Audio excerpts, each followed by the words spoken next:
ready na po ito para po sa aming wedding. What? Pogi! Anong po pogi? Dimple nga, kapatid ni Dimple. Simbahan. Kasimbahan Requirements po na may kakasal. ng ikakasal. Yan, salamat po. Yan, thank you Lord. At kami po ay nakahanap na ng dalawang fruit bearing. Hello po mga kadilag. Ate, gwapo lang. Magandang araw po at welcome back sa aming YouTube channel. So for today's vlog ay pupunta po kami sa bayan dahil sasamahan ko po si Lugs at siya po ay magpapagupit na ng hair. Yan, so ito po ay ang aking pong buhok ay almost 1.5 na po ako hindi nagpapagupit. So ang reason mga kadilag ay ito nga po 1 week before ng wedding ay saka po akong papagupit para po fresh na fresh sa ating wedding. Ang huling gupit ko pa yata kadilag ay bago mag-prenup. Yun. Kaya Bagay mahaba para na siya. fresh look. Tapos ay ano mo kadilag, bukod sa gupit ako magpapakulay din ng buhok na black dahil kung mapapansin nyo po, lalo na sa personal, ay may mga ubad na po ako. Kita. Hindi po. So atin pong papakulayan ng itim para sa wedding natin ay hindi ako mukhang lola. Hindi ako medyo mauban. Nahingintay. Yeah. Kakahintay ng 10 years na nagkauban na eh. So yun mga kadilag at ano kata? Tara. Okay, let's go. On the way na po kami pupunta sa bayan. Nandito na po kami sa bayan at yan kami po ay dito na nagdiretso sa parlor. Ayan, at dito po si Lugs magpapagupit at saka po magpapakulay. Ayan. Tara. So open. No first. Papa-haircut po siya. Saka nagkukulay kayo? Black. Kulay po sa lalaki is 500. Kasama na haircut. Ay, hindi pa po. Hindi Bali pa. 600 po siya. Okay. Hindi kaya maganda. May pink eh. Pink. Anong pink? Pipili na po si Lugs. Oh, Black talaga siya yan eh. Kung gusto mo naman po, yung medyo may reflect po ng pagka-brown, medium brown, light brown, or...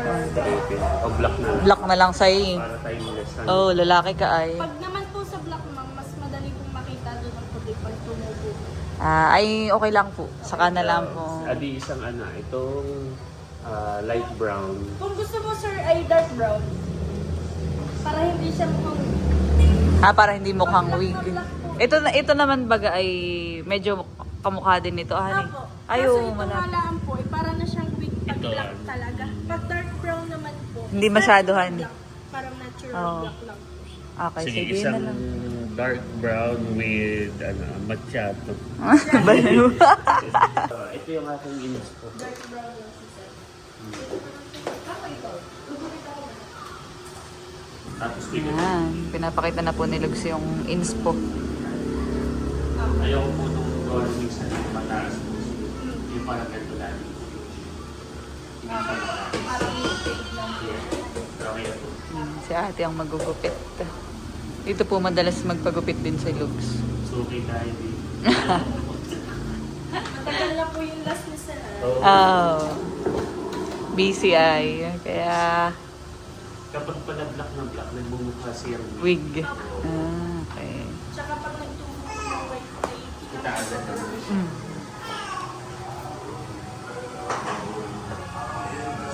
Dahil dito at dahil kiwala. Ito may record ko lang sa wedding. Kaya... Tapos biglang nakalbuhan. Charot lang. Yan, sinisimula na pong gupitan si Lugs. Mabilis lang din naman po ang pagkukulay yan eh. Hanggang sa lalakit manipis lang hair ay. Ako ay parang halos 2 months nangigilig pag-upload. Oh. Talagang nireserve ko.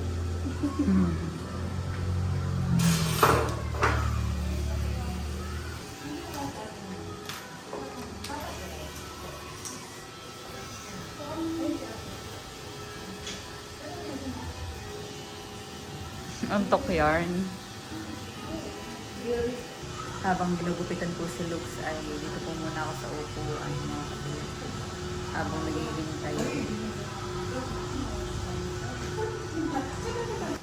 Wow.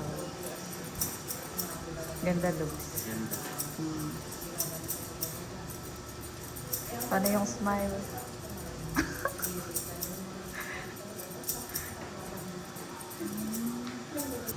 Okay na yung gupit, Lugsan. Oh, ganda. Ganda nga. Ito na lagi ang papagupit ko ngayon. Bagay sa iyo. Tapos ay kukulayan na, han. At ang next po ay hair color na. Dark brown. Lagi ito ng papagupit ko ngayon. Ayan. Mga din po.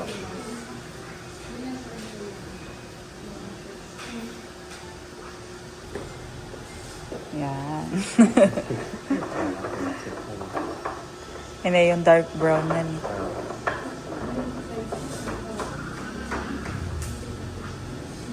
Non-bleach naman po sa yan. Ate. Hindi po bleach yan. Wala.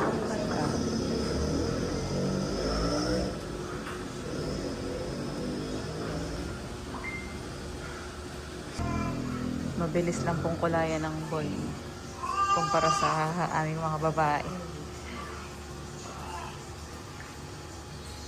Konti lang pati ang nagagamit na pangkulay.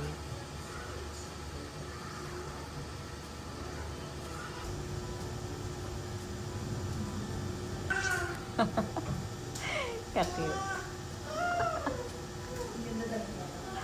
Ang cute. Looks parang yung cartoon character.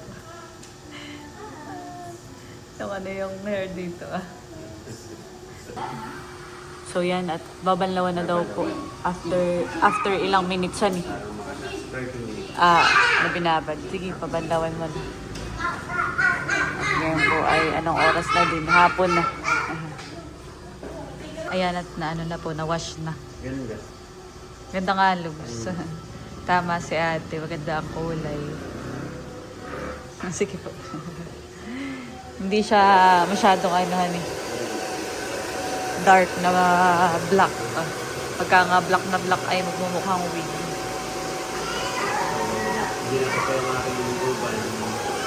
Oo, taguna.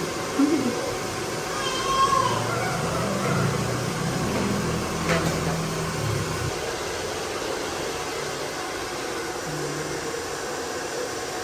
Pinutuyo na lang po yung buhok nila. Maya ay okay na. Suklay na. Wow! Bagay. Okay na po yun. Wow! Tingin nga, Lug, sarap ka dito. Wow! Ganda. Tingin nga. Kaya nga, ganda. Ganda ng hair color, tsaka haircut. Ano ko lang sa kulay. Ganda ka, Lugs. Isa pang ang harap. Yeah, nice. Ready na po ito para po sa aming wedding. Ganda. Gandahan eh.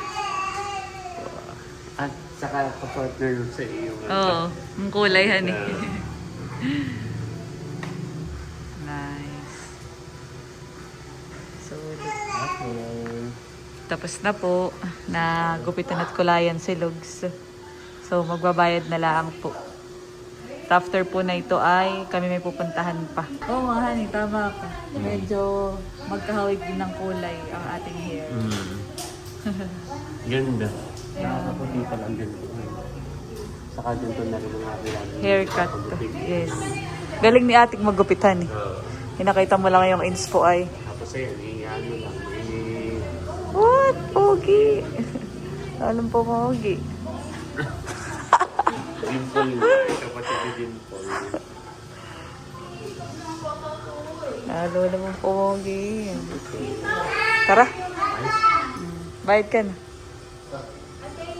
Ganda po. Oh, di ba ka-move on? Okay. Tapos na. Ano, tara.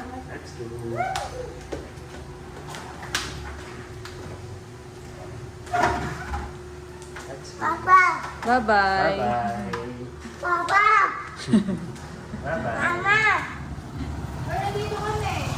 Papa, mama daw. Mama. Let's go. So yan, at dahil kami po ay naririto na nga sa bayan, ay kami po ngayon ay pupunta ni Lug sa may DIY dahil kami ay titingin ng pananim. So kailangan po namin sa simbahan, sa parokya ay 2 puno na fruit berry. So Namumungahan ayun, isa yun sa mga requirements sa Requirements. simbahan. Yes. Ay may nag-recommend sa atin na meron daw doon sa malapit sa DIY. Oo, nagbebentahan. Oo. Tara, puntahan natin. At baka magsara na din ay. Anong oras na? Kami po ay nakadaan na dito sa may DIY. Kami pa ibabalik na. Dahil wala yung nakapwesto. Dito yung nakapwesto. Iyan. Oo, ay baka umuwi na. Anong oras na din? So, pagka bukas yan natin. Oo. The next day. So yan, at ngayong araw naman po ay dahil kahapon mga kadilag, flex na flex naman yung... Maganda ka pala yung magkakulay na ng buhok. Ay. Oo nga, honey. Ako ay lagi nang papakulay. Lucy. Gawa ng itikita nung yung white. Oh, yan eh, maganda na. Oo. Wow. So yan mga kadilag, bali kahapon nga po ay nagpakulay ng hair si Lugs. At kami din po ay naghahanap mula pa kahapon ng fruit bearing o yung puno na dadalhin po namin sa simbahan at isa po yun sa requirements. Tapos ay kagabi kadilag, ayun ba tayo kahapon niya tayo naghanap. Ay kagabi ako ay naghanap din online. Ay may mga nagre-reply sa akin, kaya lang ay sila yung taga Nueva Ecija pa. Ay sabi ko, kailangan na po namin dahil ngayong week, ay siyempre wedding natin. So before our wedding, dapat nakapagbigay na tayo ng fruit-bearing trees. Oo, tsaka yung mga babayaran natin sa simbahan. So ang gawin natin ay balikan ulit natin dun sa Mr. DIY at baka nakapwesto na sila ngayon doon. Siguro kahapon lang ay baka umalis na at gawa ng tayo late na din nakauwi. Yeah. Tapos after na yun, ay saka ka pumunta sa simbahan para dalhin iyon, sabi ka tayo makabili. At makapagbayad na rin tayo ng ilan sa mga bayarin pa natin sa simbahan. Yes. So let's go. Let's go. So yan, at nandito na po kami sa may DIY, Mr. DIY malapit. At yan, naririto na Lugs. Nakapwesto na. May mga nagtitinda na po dito ng mga mga puno. Yun, meron silang... Mga kalmatalugs cake.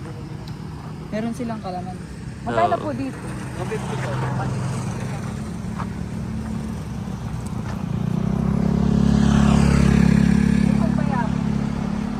Iba't ibang klase ang ano dito dito.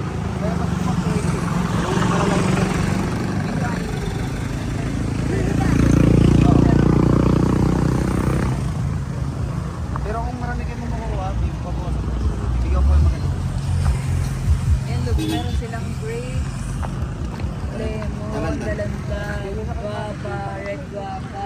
Wow, May durian. Oh. May coconut din. Oh. taga saan po kayo? Batangas. Meron pa dito. Oh. May santon, makopa. Ha? Kalamansi na lang. Oh, yan daw ay itong kalamansi. Ay, gusto ni Ay Father. favorite ni Father Efren. Magkano po yun? 150 po. 150. Yan nila alog sa favorite ni Father Buhay yun. na po ito, ano? Buhay na po yun. Baka gusto mo ring magtanim sa inyo eh. Tatluhin na natin. Dalawa. Oh, dalawa daw, yan. Magaganda ang mga puno. Yeah. Pili ka na, looks cake.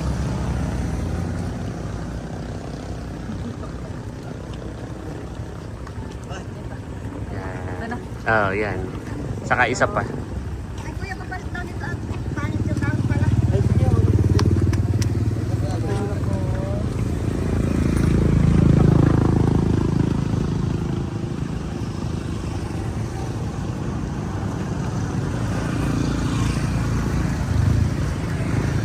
Ito na lang, siguro. Yan, okay. Pinilikot may bunga na. Oh. Bunga na kayo. Dapat pala tayo may dala ng pansit ay para diretso pigana. Oh. Diretso piga. Yan. May plastic kaya sila. May plastic po kayo.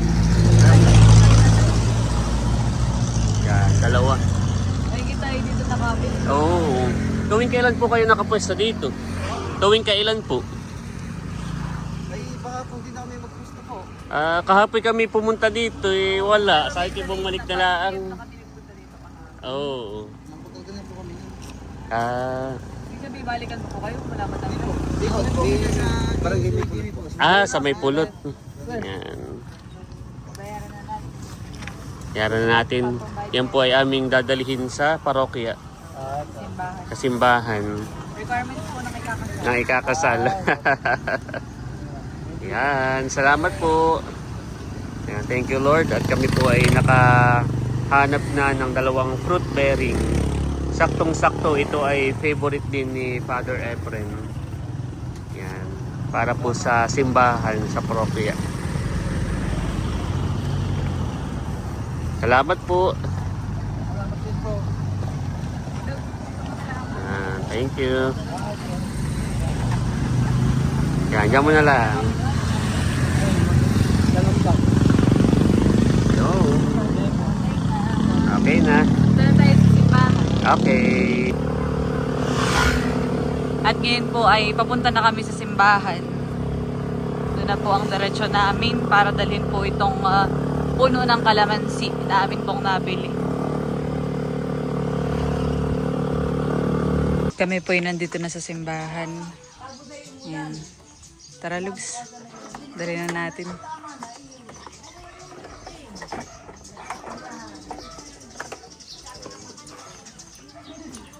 Bitbitin mo na yan, Lugs.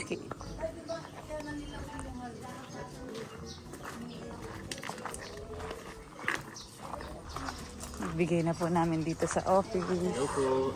Magandang umaga po.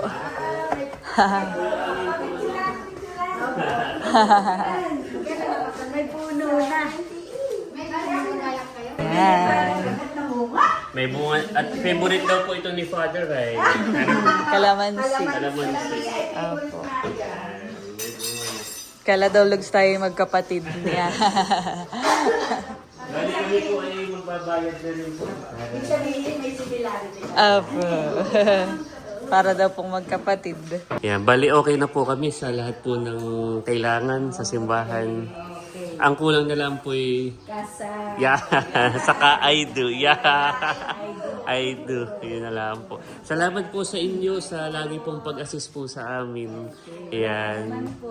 Opo, thank you po. Tapos po pag kayo po ay available ng 28 ay kayo po umaten sa Dos Villa po ang reception.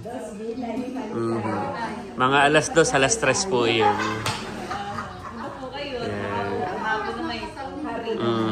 Ayan. Opo, salamat po. Thank you po sa inyo. Tuloy na rin po kami. Salamat po. Lapit na po. Opo, salamat po. Thank you po. Kami po ay pauwi na, mga kadilag. Okay na lahat. Let's go. Okay na tayo sa requirements sa church.